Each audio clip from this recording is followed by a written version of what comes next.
Hello à toi, bienvenue sur Emoticards et aujourd'hui un rendez-vous exceptionnel pour un unboxing exceptionnel. J'ai nommé le tarot Dali, aux éditions Taschen. Je ne sais pas si tu en avais entendu parler, mais il fait partie des œuvres d'art à avoir dans sa collection quand tu es un adepte ou une adepte du tarot.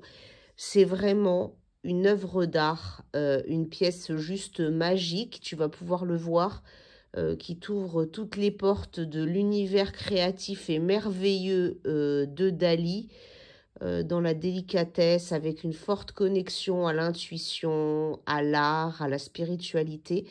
C'est un objet magnifique que j'ai eu le bonheur d'avoir par une personne de très proche récemment, et donc je voulais le partager avec toi parce que très franchement je n'ai jamais vu un tarot aussi magnifique. Donc tu as un coffret immense, hein, un grand coffret en velours violet, hein, c'est du velours avec, tu vois, la signature de Dali comme on la connaît en or, et bien sûr la photo du maître en collage sur la couverture.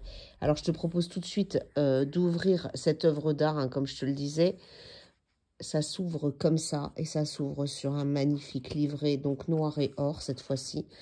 Un livret ou un livre, hein, comme tu le souhaites, je te montre, hein, parce que vraiment tout est merveilleux dans ce livret. Qu'est-ce que tu vas retrouver? Tu retrouves en fait, donc, bien sûr, tout ce qui découle des arcanes majeurs, des arcanes mineurs, dans leur explication, avec une préface, hein, qui t'explique le livre, etc. Alors, c'est en plusieurs langues, en fait, hein, donc tu retrouves la tienne, hein, à chaque fois, mais chaque page, en fait, est traduite donc en anglais, en allemand et en français, si je ne m'abuse.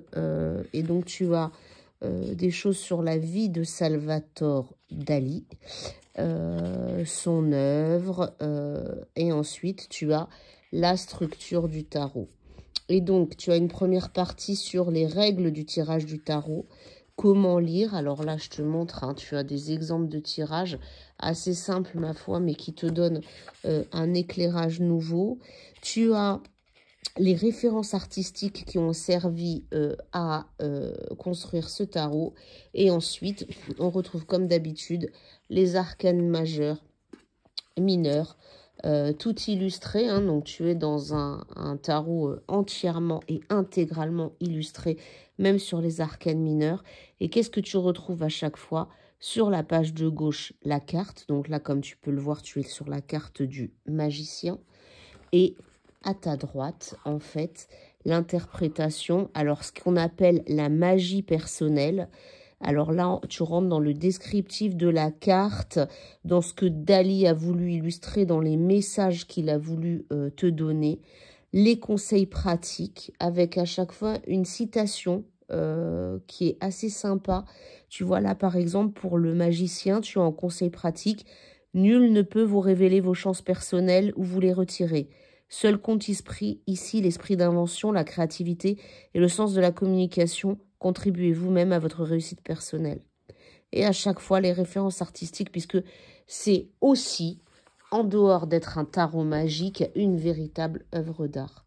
Donc, tu retrouves ça à chaque fois, hop, par arcane majeur et mineur, avec à chaque fois à gauche les cartes, hein, comme tu peux les voir, et à droite l'interprétation en 3 langues, anglais, allemand et français. Donc ça, c'est pour toutes les arcanes majeures.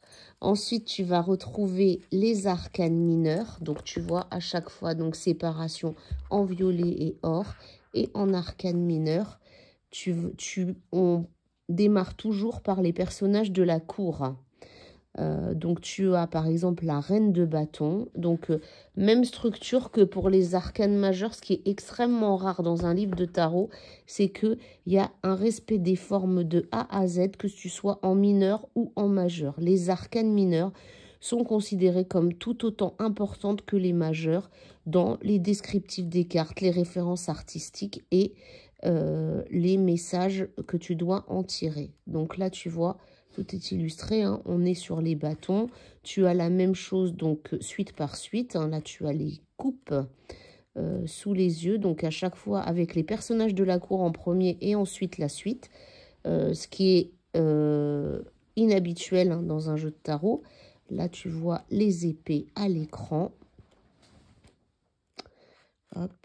Et ensuite, on finit donc par les deniers, avec pareil les personnages de la cour et les différents descriptifs. Ça se finit comme ça avec la balance de la justice, qui est assez sympathique pour finir.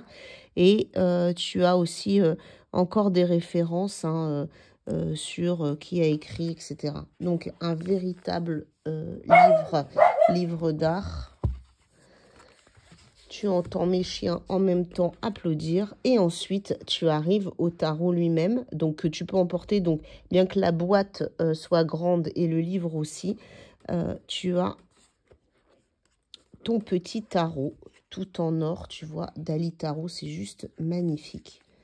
Avec les deux épées qui se croisent, hein, et qui sont le symbole de ce tarot. Je vais te montrer comment ça se passe. Hein, donc, quand on l'ouvre, voilà. Hop, je fais très attention parce que c'est vraiment superbe. Et là, tu retrouves tes cartes.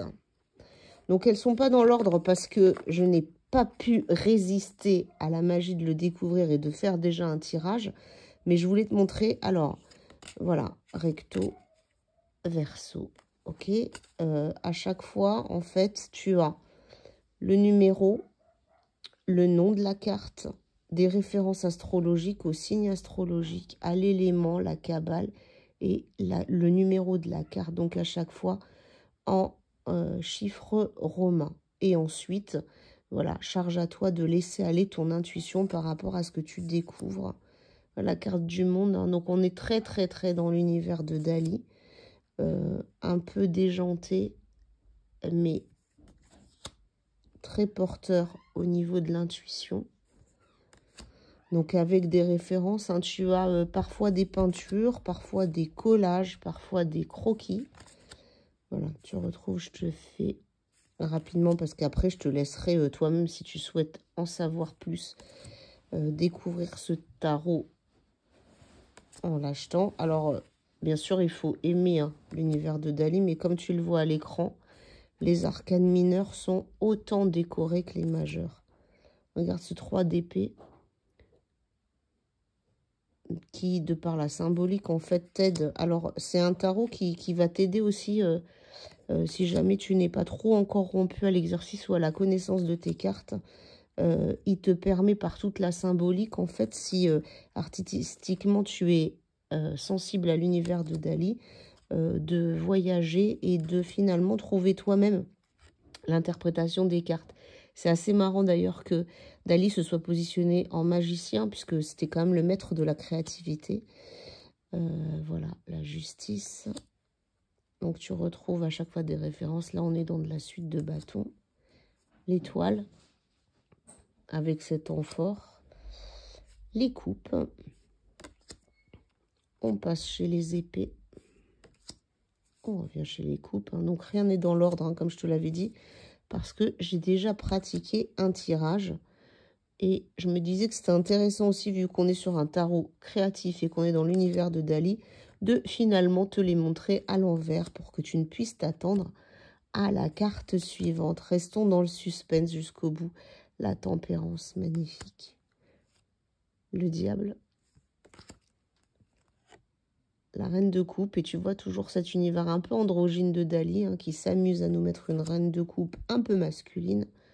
L'ermite, qui cette fois-ci, bien qu'étant guide, apparaît avec cette espèce de lumière au-dessus de lui, cette couronne. Et puis parfois, oui, il signe, hein, comme tu peux le voir. Tu as certaines cartes qui sont signées. Il y a toujours une petite référence spécifique dans une signature à laquelle on ne s'attend pas. Voilà, et bien écoute, je ne t'en dis pas plus. Je t'invite vraiment à l'acquérir pour sa beauté. pour tout ce qu'il peut susciter en toi.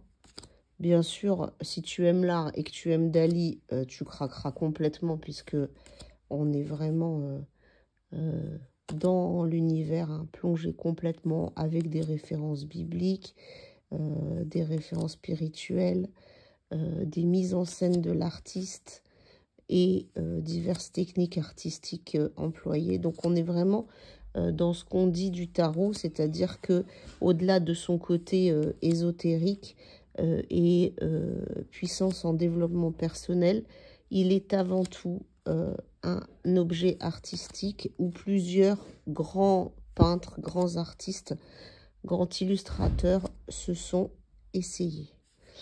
Voilà, autrement, ce que je peux te dire aussi sur ce jeu, c'est que les cartes ont une épaisseur juste ce qu'il faut, très très bien calibrée pour pouvoir être battues. Et puis, elles sont avec un revêtement assez doux qui rend en fait la manipulation super agréable. Donc voilà tout ce que je voulais te dire sur ce magnifique tarot Dali. Tu l'auras compris, c'est mon objet préféré. Je te dis souvent ça parce que j'adore tous mes tarots, mais celui-là, c'est vraiment une pièce de collection et une œuvre d'art à part entière. Et pour clôturer le tout, je finirai sur la carte de la lune, qui n'est pas une illusion quand on parle de ce tarot. Je te dis à très bientôt sur Emoticards et j'espère que cet unboxing t'aura plu. En tout cas, n'hésite pas à liker et à commenter.